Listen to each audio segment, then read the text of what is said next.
Assalamualaikum warahmatullahi wabarakatuh. Selamat pagi dan salam sejahtera bagi kita semua. Kami berterima kasih atas bantuan dan kesempatan kesehatan yang diberikan Allah Subhanahu wa taala kepada kami, karena berkatnya kami dapat berkumpul di presentasi materi kali ini. Pada kesempatan ini saya akan menyampaikan materi presentasi yang berjudul Produk Life Cycle. Sebelum memulai pemaparan materi, izinkan saya sebagai moderator presentasi kali ini untuk memperkenalkan kelompok dan anggota kami.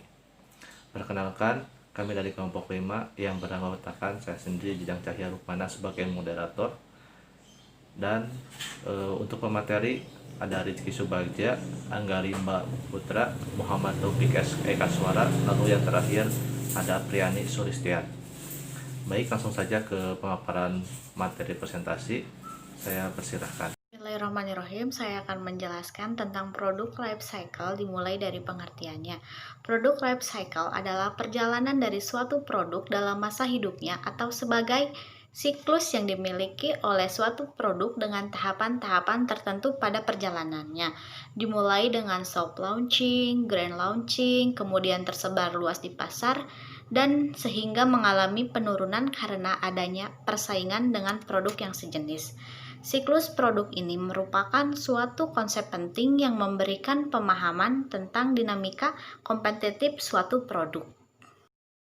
Selanjutnya, suatu produk dikatakan memiliki siklus hidup didasari oleh kenyataan bahwa produk memiliki umur yang terbatas. Penjualan produk melalui berbagai tahap yang berbeda, masing-masing memberikan tantangan, peluang, dan masalah yang berbeda.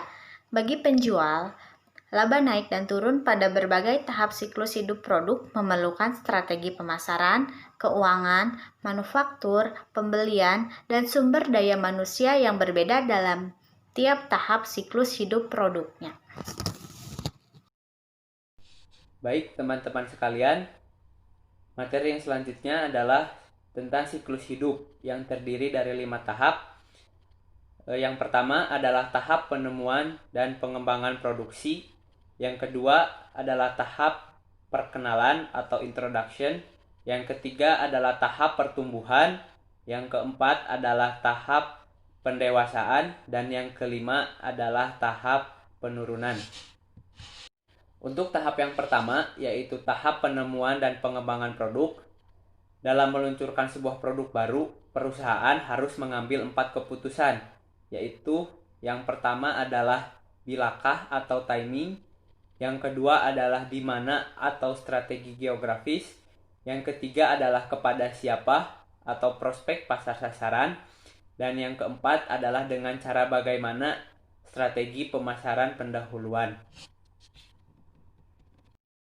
2. Tahap perkenalan atau introduction, yaitu tahap di mana sebuah pabrik mulai meluncurkan dan mengenalkan produknya kepada masyarakat.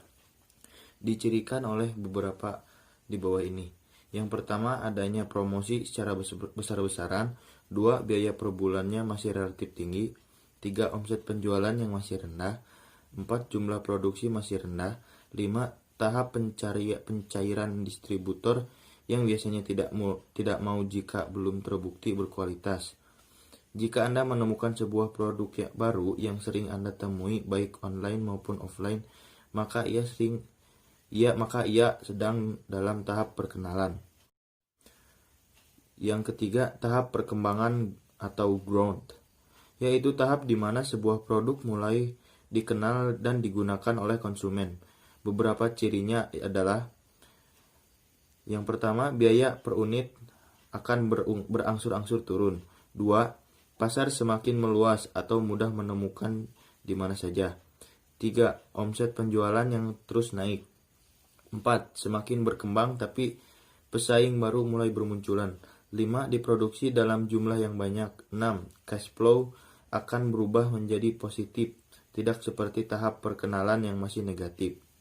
Ditandai dengan produk pesaing yang semakin banyak dan bervariasi, sehingga bisa dibilang adalah tahap yang paling susah. Salah satu strategi untuk mengatasinya adalah dengan cara menggunakan strategi branding. 4. Tahap kedewasaan atau maturity.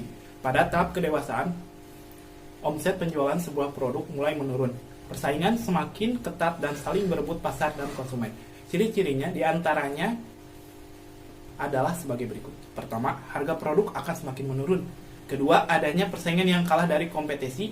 Ketiga, bagi yang memimpin pasar, mereka memiliki laba yang banyak.